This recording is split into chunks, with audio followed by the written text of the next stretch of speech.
Assalamualaikum warahmatullahi wabarakatuh. Pada hari ini saya bersama dengan Camat Bengalon. Beliau adalah Pak Suharman yang akrab disapa dengan panggilan sehari-harinya dengan Bung Cono. Beliau adalah birokrasi asli, mulai berkarir di pemerintahan betul-betul dari nol.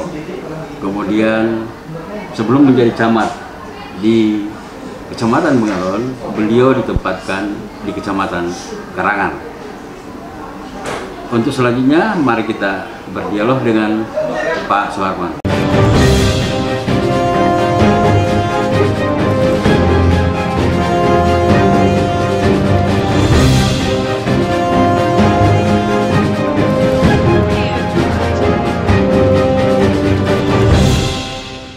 Assalamualaikum. Waalaikumsalam. Apa kabar ini Om WP ini? Alhamdulillah, baik-baik aja. Ya, sudah lama kita janjian untuk ngobrol di media Kotin. Iya, rasanya 20 tahun. Ini sempit aja. Pak Camat. Iya. Setelah dari Karangan, Pak Camat dipindahkan ke Bengalon. Bengalon itu sebuah kecamatan yang penuh dengan berbagai persoalan yang ada di sana. Nah, saya melihat dengan kehadiran Pak Camat di sana, beberapa persoalan-persoalan masyarakat yang ada itu sudah mulai sedikit agak redam. Bagaimana cara Pak Camat mengatasi persoalan-persoalan kemasyarakatan yang ada di sana? Ya, baik, terima kasih media Kutim, Om WP sebagai pimpinannya. Assalamualaikum warahmatullahi wabarakatuh. Ini pertanyaan yang sangat menarik sekali ini.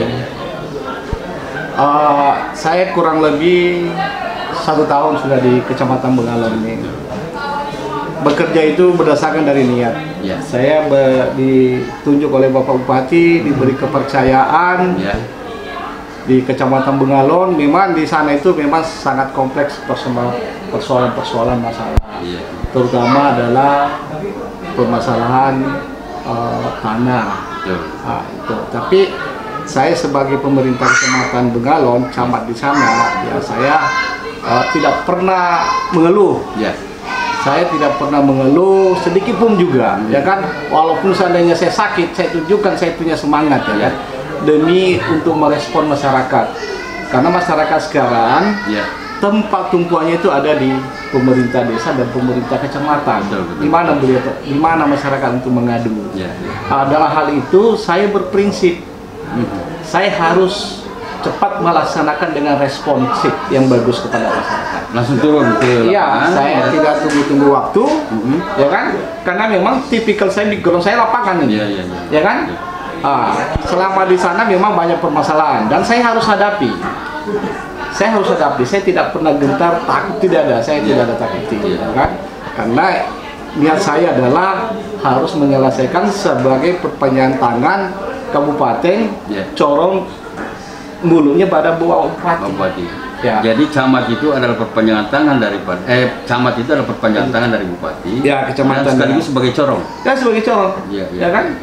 Sebagai telinga Pak Bupati. Segala permasalahan itu seandainya bisa bukan lagi seandainya, kalau memang bisa diselesaikan di tingkat desa, kecamatan, ya kita harus selesaikan.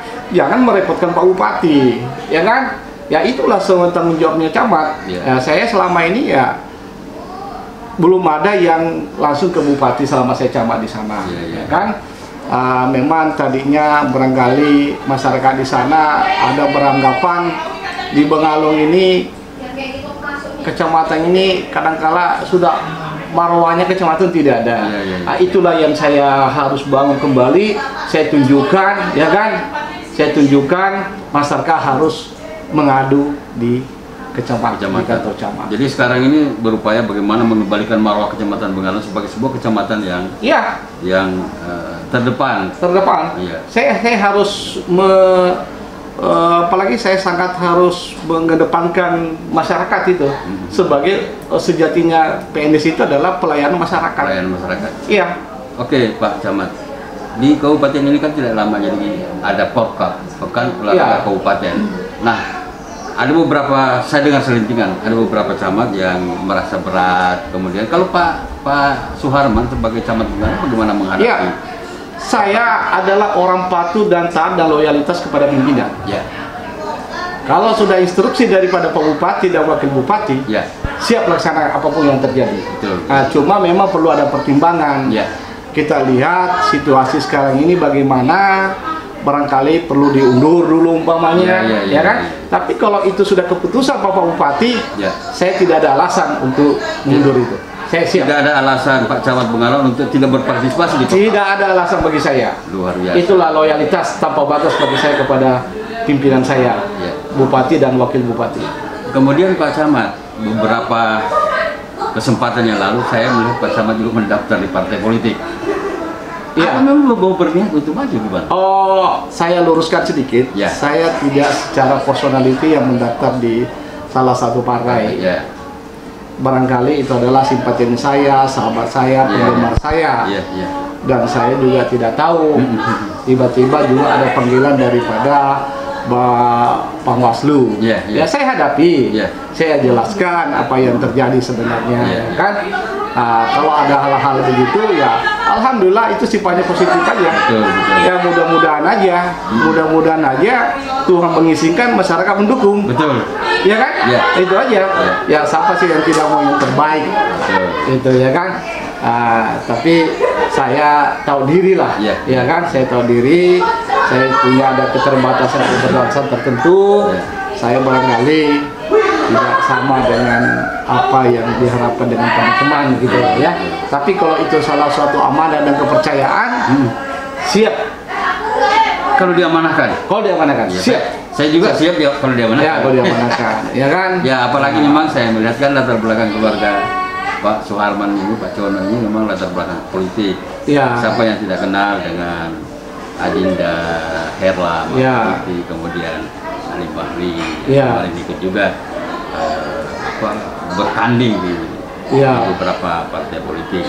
Dan saya pikir darah politik ini juga adalah bagian yang memicu Pak Suharman sehingga setiap kecamatan dipimpin itu memperlihatkan hasil yang maksimal. Contoh di Karangan misalnya, Pak Camat berhasil menghadirkan MTQ di sana. Itu ceritanya kan lucu. Dan beberapa bulan yang lalu setelah saya di sana, panggung MTQ itu masih ada Pak Camat. Ya memang saya ini adalah orang pekerja Pak. Saya bukan orang yang teoritis. Saya orang fakta dan real dan tindakan. Dan saya berusaha jujur untuk bekerja. Ya, bisa dicek rekam jejak saya. Dan waktu di Karangan, saya bilang ini perlu ada momen-momen yang besar untuk di Karangan ini agar pembangunan infrastruktur bisa masuk yang mengawal MTQ masuk. Betul. Itu strateginya. Itu strategi. Itu tujuan saya sebenarnya. Kalau MTQ-nya itu adalah sifatnya seremonial aja. Tapi yang saya harapkan adalah yang ikut mengawal MTQ di Karangan. Seperti tadinya PLN. Barangkali PLN pada saat itu belum saatnya untuk masuk. Karena dengan adanya momen begitu, ya kan? Ya saya harus genjot. Dan Pak Bupati mempercayai Kecamatan Karangan menjadi tuan rumah pada saat itu. Dan saya harus buktikan. Ya BPD saya harus buktikan. Listrik 1x24 jam saya harus buktikan. Alun-alun saya harus timbul. Oh jadi sekarang di Karangan 1/24 jam itu listrik itu? Iya 1x24 jam. Tadinya awalnya cuma 4 jam. Ya kan? Ditopang dari 2 jam oleh perusahaan TELEN. Nah itu dengan momennya ini saya berjuang bersama tim saya dan teman-teman kepala desa. Sebelum MTQ itu sudah nyala 1x24 jam di Karangan itu. Dan bukankah juga memang itu merupakan salah satu program Bupati Kuta Timur? Memang salah satu program Pak Bapak, itu salah satu programnya Pak Bupati. Betul. Cuma pada saat itu barangkali seandainya tidak dipercepat ada momen, barangkali nggak dipercepat. Jadi ada momentumnya sehingga ada momentumnya supaya gitu. Itulah pas momen itu masuk lah, gitu ya kan? Oke. Itu. Ini sangat luar biasa ini Pak Suharman dengan semangat membangun di daerah-daerah yang beliau tempati sebagai camat, luar biasa, termasuk di Kecamatan Bengalon. Mudah-mudahan harapan Pak Camat mengembalikan marwah Bengalon itu sebagai kecamatan terdekat daripada ibu kota kabupaten bisa terlaksana dengan baik. Ya, dan saya sangat yakin ya, memang ada permasalahan-permasalahan yang sangat fundamental di Kecamatan Bengalon, seperti mengenai sampah, pasar yang belum ada, puskesmas kecamatan yang belum ada. Sebelum itu kan belum ada lahannya. Betul. Dengan waktu yang sesingkat-singkatnya, lahan puskesmas saya sudah adakan, sudah siapkan, lahan pasar sudah selesai dibicarakan, lahan apalagi lahan TPA 7 hektar sudah selesai juga. Ya, tinggal pembangunannya semua kita tunggu. Mudah-mudahan tahun 2020 ini ya Pak Bupati sangat prioritaskan, sangat prioritas, dan beberapa anggota dewan lah ya, betul. Harus mendukung penuh itu ya kan. Karena saya melihat Pak ya, di Bengalon itu perkembangannya sangat luar biasa ya. Perkembangan penduduknya, pembangunannya, ya kita bayangkan saja kalau perusahaan di situ banyak, baik perusahaan tambang, kontraktor dan subkontraktor ditambah dengan perusahaan sawit, Pak. Sehingga ini selalu yang dikatakan oleh Bupati bahwa 3 unsur pembangunan itu adalah masyarakat, stakeholder, dan pemerintah. Jika ini bersatu dan saling mendukung, saya pikir daerah itu akan terbangun. Maka saya menggunakan 2 pendekatan kepada stakeholder. Yaitu adalah pendekatan kedinasan dengan pendekatan kepribadian. Karena saya tahu posisi saya. Saya butuh stakeholder. Betul. Kalau egoku saya tunjukkan, maka saya akan tidak pernah mencapai apa yang saya harapkan. Saya mengalah untuk masyarakat Bengalon. Camat saya kadang-kala saya lepas dengan gaya style saya, yang kepribadian saya apa adanya. Ya alhamdulillah, semua pimpinan perusahaan di sana ya pada welcome aja, ya kan? Karena saya memang orang tidak formal. Saya low profil orangnya, Pak. Nggak ya kan? Siap. Barangkali pada saat ini ya barangkali saya formal sedikit aja lah, ya kan? Ya itu. Dan memang saya bilang, Pak, baik di kepala desa, di dalam kerja itu ada 4 hal yang perlu kita sangat perhatikan. Yaitu adalah komunikasi, adalah koordinasi, adalah kerjasama, adalah komitmen. Kalau sampai 4 ini tidak berjalan, anggaplah komunikasi tidak berjalan, maka koordinasi tidak akan pernah berjalan, Pak. Ya, baik selakukan antara bawahan dengan atasan, ya kan? Begitu pula antara kolega saya, begitu juga antara suami istri. Begitu juga mitra. Itulah. Sangat-sangat sederhana, ya kan? Tapi faedahnya, manfaatnya Pak sangat luar biasa banget kalau itu kita amalkan. Betul. Ya kan? Saya contoh kepala desa saya, Pak, ya. 11 di sana tambah desa persiapan 4 jadi 15. Ya udah, saya butuh komunikasi. Mari kita transparansi, mari kita terbuka untuk rakyat, ya. Kita jangan lagi ada di Kecamatan Bengalon, kepala desa itu hanya sifatnya mengabdi, hanya dana desa, mengabdi di ADD, ya kan? Tidak, kita kedepankan pengabdian kita di depan masyarakat. Ini perlu saya memberi selalu pencerahan, pembinaan kepada para kepala desa saya. Itu tak putus-putusnya, Pak.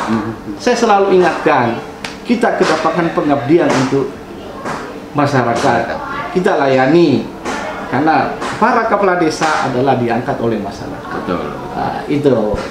Ya. Jadi kepala desa yang ada di Bengalon, khususnya di Kecamatan Bengalon ini sudah disampaikan oleh Pak Camat bahwa ada 4 yang harus dipegang teguh oleh seorang pimpinan, yaitu persoalan komitmen, kemudian persoalan komunikasi, kerjasama dan koordinasi.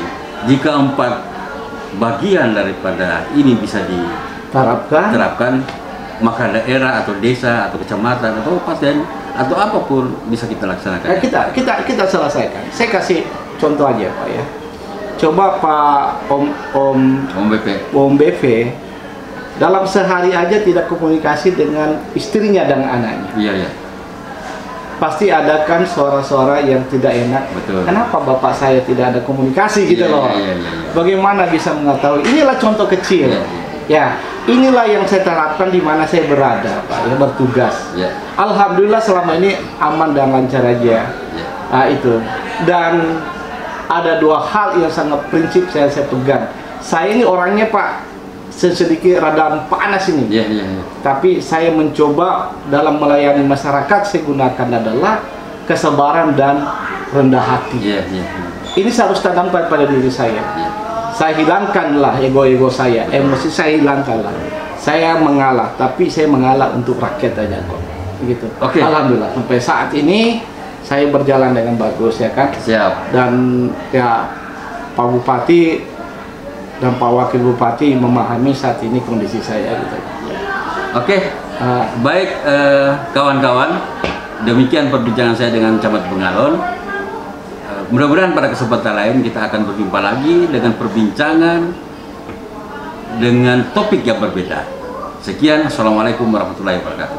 Dadah.